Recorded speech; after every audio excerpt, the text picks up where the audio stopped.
इससे पहली वीडियो में मैंने आपको अमेज़न जंगल में रहने वाले 20 खौफनाक जानवरों के बारे में बताया था, लेकिन वो तो कुछ भी नहीं है, क्योंकि अमेज़न जंगल में रहने वाली अभी तक 10% ही प्रजातियों को एक्सप्लोर किया गया है।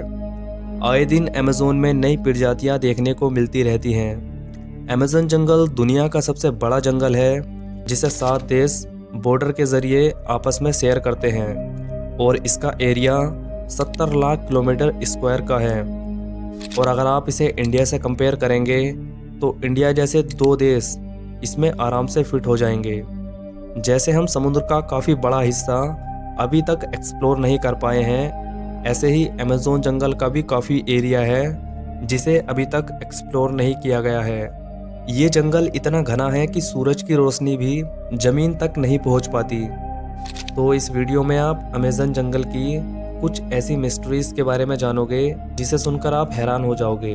इनमें से कुछ मिस्ट्रीज़ को तो साइंस ने सुलझा लिया है, लेकिन कुछ रहस्य ऐसे हैं जो आज तक नहीं सुलझ पाए हैं।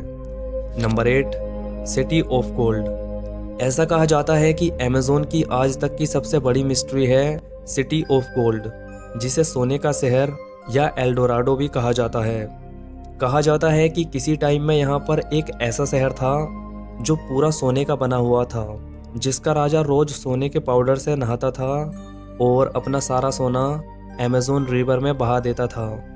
16वीं सेंचुरी में यूरोपियंस साउथ अफ्रीका आए थे, जहाँ पर ये अमेज़न रेन फॉरेस्ट मौजूद है। वो अपने साथ काफ़ी सारे सोल्जर्स लेके आए थे, जिससे वे यहाँ पर कब्जा कर सके। इसके बाद उनका सामना यहाँ के रहने वाले लोकल लोगों से हुआ, जिन्होंने यहाँ अपने शहर बसाए हुए थे। जिसके बाद यूरोपियंस ने उनके बनाए हुए शहरों पर कब्जा कर लिया और 16वीं सेंचुरी के आखिर में उनको ये खबर मिली कि अमेज़न फॉरेस्ट के डीप में एक ऐसा शहर भी है जो पूरा सोने से बना हुआ है। तो इसी के बाद यूरोपियंस ने एल्डोराडो सिटी की तलाश शुरू कर दी। पूरा अमेज़न फॉरेस्ट छान लेने के बाद उनको यहाँ के बहुत सारे कबीले तो ज़रूर मिले, लेकिन जिस शहर की तलाश थी वो नहीं मिल पाया। 200 सालों तक तलाश जारी रखने के बाद आखिरकार एल्डोराडो को एक मिथ घोषित कर दिया गया। इसके बाद 19वीं सेंचुरी में एक ब्रिटिश एक्सप्लोरर पर्सी फोसेट ने एक बार फिर से तलाश शुरू करने का फैसला किया। उन्होंने अमेज़न में टोटल 8 जगहों पर अंदाज़ा लगाया, लेकिन इस दौरान उनका एल्डोराडो तो दूर की बात है, उनको दूसरे शहर भी नहीं मिले जिनका जिक्र यूरोपियन ने किया था। इसके बाद वे तलाश में तो निकले, लेकिन कभी दोबारा वापस लौट कर नहीं आए। साइंटिफिक कम्युनिटी का मानना है कि ये जगह इंसानों के रहने के काबिल नहीं है, लेकिन टाइम के साथ जब टेक्नोलॉजी काफ़ी एडवांस हो गई तो फिर अमेज़न में कुछ ऐसी चीज़ें मिली जिससे ये पता चलता है कि किसी दौर में यहाँ इंसानों ने पूरे शहर बसाए हुए थे। असल में पर्सी फोसेट जिस जगह की तलाश कर रहे थे वो जगह तो बिल्कुल सही थी, लेकिन ढूंढने का तरीका सही नहीं था। कई रिसर्च में ज़मीन के अंदर ह्यूमन वेस्ट दबा हुआ मिला। नेशनल ज्योग्राफी की टीम ने भी कैरेबियन की साइड से 15 किलोमीटर अंदर अमेज़न में एक ऐसा शहर तलाश किया जो कि 2500 साल पुराना था, जिसके पूरे स्ट्रक्चर पहाड़ों के अंदर दबे हुए पाए गए। लेकिन इसमें एल्डोराडो कौन सा है और आखिर ये इतने बड़े अमेज़न फॉरेस्ट में किस जगह मौजूद था, ये आज तक साइंटिफिक कम्युनिटी के लिए एक मिस्ट्री बना हुआ है। नंबर 7, जानकारी के अनुसार यहाँ एक ऐसी जनजाति भी रहती है जिसके सदस्य काफ़ी लंबे होते हैं। अमेज़न के जंगलों में पेड़ पौधों की हजारों प्रजातियाँ मौजूद हैं, जिनमें से ज़्यादातर प्रजातियों के बारे में हम नहीं जानते। इन जंगलों में हर साल हजारों लोग घूम जाते हैं जो कभी वापस नहीं लौटते, जिनमें से कुछ लोग रेस्क्यू टीम की वजह से बचा लिए जाते हैं और वापस आकर वो ऐसी कहानियां सुनाते हैं जिसे सुनकर लोग हैरान रह जाते हैं। दरअसल लोगों का कहना है कि अमेज़न के जंगलों में आदमखोर पेड़ पौधे मौजूद हैं जो इंसानों को अपना शिकार बनाते हैं। जंगल के काफ़ी अंदर इस तरह के विशालकाय पेड़ हैं जो काफ़ी खतरनाक हैं।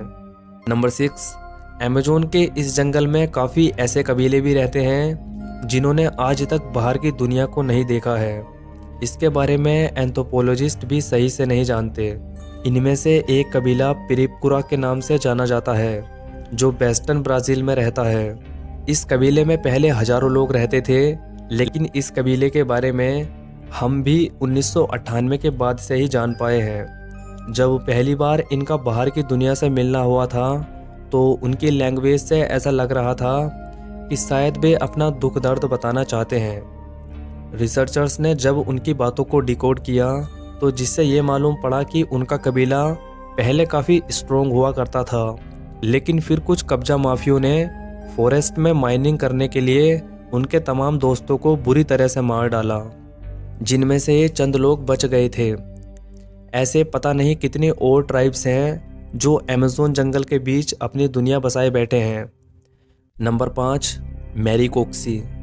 दक्षिण अमेरिका और ख़ास तौर पर अमेज़न के जंगलों में मैरीकोक्सी को देखे जाने की कहानियाँ भी मौजूद हैं। ऐसा कहा जाता है कि ये आधा इंसान और आधा वानर जैसा जीव है जिसकी लंबाई 12 फीट तक होती है। ये काफ़ी इंटेलिजेंट माने जाते हैं। ये एक साथ गांव बनाकर रहते हैं। एक बार की बात है, ब्रिटिश एक्सप्लोरर दक्षिण अमेरिका के जंगलों को मैप कर रहे थे, तभी उनका सामना मैरीकोक्सी से हुआ। जैसे ही उनकी टीम बस्ती के पास पहुंची तो उन्होंने हमला कर दिया, जिसके बाद गोलियां चलाने से मैरीकोक्सी डर गए और भाग गए। नंबर 4, दुनिया भर में बड़े बड़े सांपों को देखने का दावा किया जाता है, लेकिन अमेज़न में कई विशाल सांप मौजूद हैं जिन्हें टाइम टू टाइम लोगों ने देखा है। अमेज़न के जंगलों में रहने वाले आदिवासी लोगों का कहना है कि विशाल सांपों की मौजूदगी यहाँ एक आम बात है। विज्ञान के अनुसार एनाकोंडा सांप 30 फीट तक लंबे हो सकते हैं, लेकिन वे आज विलुप्त हो चुके हैं। टाइटेनोबोआ सांप का जीवाश्म 42 फीट का पाया गया था। साल 1992 में अमेज़न के जंगलों में एक पादरी को 75 फीट लंबा सांप दिखाई दिया था और अमेरिका में रहने वाले वैज्ञानिकों की टीम ने दावा किया था कि दुनिया का सबसे विशाल सांप आज भी अमेज़न के जंगलों में जिंदा है। सदियों से इतिहासकारों को ये कन्फर्म नहीं था कि अमेज़न में रहने वाले लोग यहाँ कब आए थे, लेकिन ये बात 2017 में पहली बार तब सुलझने लगी जब आर्कियोलॉजिस्ट को कोलंबिया के करीब अमेज़न फॉरेस्ट में पहाड़ पर कुछ पेंटिंग्स बनी हुई दिखाई दी। ये बड़े बड़े पत्थर पहाड़ के अंदर पूरी तरह दबे हुए थे और इन पेंटिंग्स को समझाने के लिए इनको एक्सपोज करना बहुत ज़रूरी था। आर्कियोलॉजिस्ट ने यहाँ 13 किलोमीटर की खुदाई की तो मालूम पड़ा कि किसी दौर में ये पत्थर एक गुफा के अंदर मौजूद थे। इस 13 किलोमीटर की गुफा में जो पेंटिंग्स बनी हुई पाई गई वो करीब 12,000 साल पुरानी थी। उस टाइम यहाँ जंगल नहीं बल्कि सिर्फ बर्फ ही बर्फ हुआ करती थी। नंबर 2, अमेज़न फॉरेस्ट का एक और सीक्रेट 2013 में डिस्कवर हुआ था, जब पेरू के करीब एक केमिस्ट के स्टूडेंट को अमेज़न में ये अजीबोगरीब स्ट्रक्चर मिला। ये एक प्लांट के पत्ते पर बना हुआ था जो देखने में काफ़ी मिस्टीरियस लग रहा था। इसके ठीक सेंटर में एक सिल्क की कोन बनी हुई थी और इसके चारों तरफ सिल्क से ही एक ज़बरदस्त फैंस भी बनी हुई थी। उस स्टूडेंट ने इस स्ट्रक्चर की फ़ोटोज़ ली और उनको इंटरनेट पर पोस्ट कर दिया। लेकिन हैरानी की बात ये थी कि आज तक ऐसा स्ट्रक्चर किसी ने भी नहीं देखा था। इस पर इन्वेस्टिगेशन के लिए साइंटिस्ट की एक टीम ने पेरू के इस हिस्से को एक्सप्लोर किया। थोड़ी ही देर में इनको 45 से ज़्यादा ऐसे ही स्ट्रक्चर मिल गए, जिसमें से साइंटिस्ट कुछ को अपने साथ लेबोरेटरी लेकर गए। बाद में जब इन्हें माइक्रोस्कोप की मदद से देखा गया तब पता चला कि इन पर छोटे छोटे डस्ट पार्टिकल्स घूम रहे थे। कुछ दिनों के बाद फैंस के बीच वाली कोन फटने लगी और उसमें स्पाइडर का बच्चा बाहर निकला, जिससे ये पता चला कि असल में ये स्ट्रक्चर स्पाइडर की एक खास स्पीसीज ने बनाए थे जो सिर्फ वेस्ट अमेज़न में ही पाई जाती है।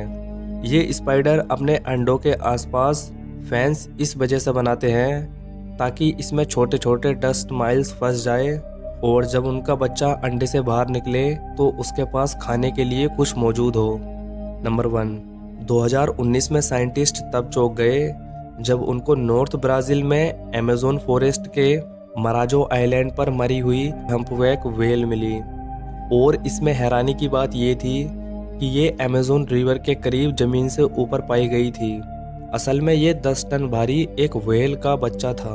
तो जिससे अब ये कई सारे सवाल उठते हैं, ये अमेज़न फॉरेस्ट के बीच ज़मीन तक कैसे पहुंची? वो दिन और आज का दिन है 6 साल हो गए, इस बात का पता आज तक नहीं चल पाया है। तो अगर ये वीडियो आपको पसंद आया है तो इस वीडियो को एक लाइक करके चैनल को सब्सक्राइब कर देना। मिलते हैं आपसे ऐसी ही किसी दिलचस्प वीडियो में।